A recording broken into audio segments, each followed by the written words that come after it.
Mariana, Minas Gerais. Localizada a apenas 12 quilômetros de Ouro Preto, Mariana foi fundada em 16 de julho de 1696. Foi a primeira vila de Minas Gerais, primeira capital do estado. Foi a sede do primeiro bispado e a primeira cidade a ser projetada em Minas Gerais. Foi a cidade mais rica do ciclo do ouro. A cidade hoje faz parte da Estrada Real.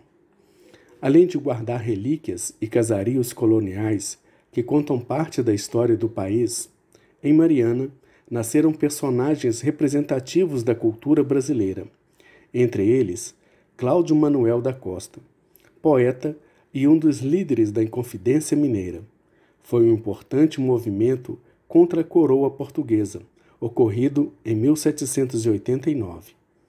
Manuel da Costa Taide, principal pintor do período colonial, juntamente com Antônio Francisco Lisboa, o Aleijadinho, foram os maiores artistas do período colonial.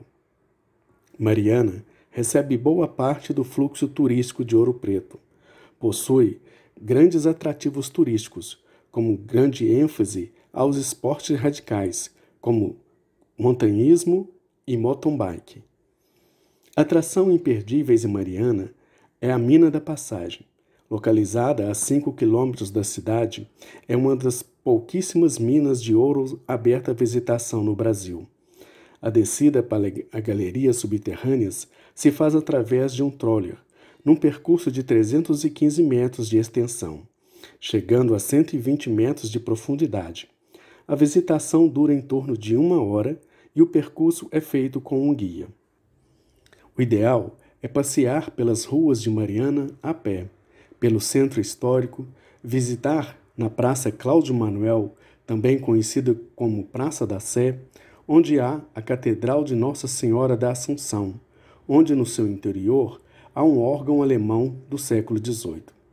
Já na Praça Minas Gerais, há 2 igrejas, uma ao lado da outra.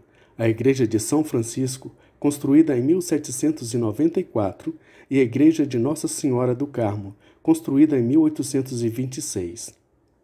A cidade de Mariana possui 9 distritos, que também possuem pontos turísticos como igrejas, atrações como cachoeiras e paisagens exuberantes. De Mariana, são aproximadamente 115 quilômetros de distância de Belo Horizonte. São aproximadamente 415 quilômetros de distância do Rio de Janeiro. São aproximadamente 690 quilômetros de distância de São Paulo. São aproximadamente 430 quilômetros de Vitória.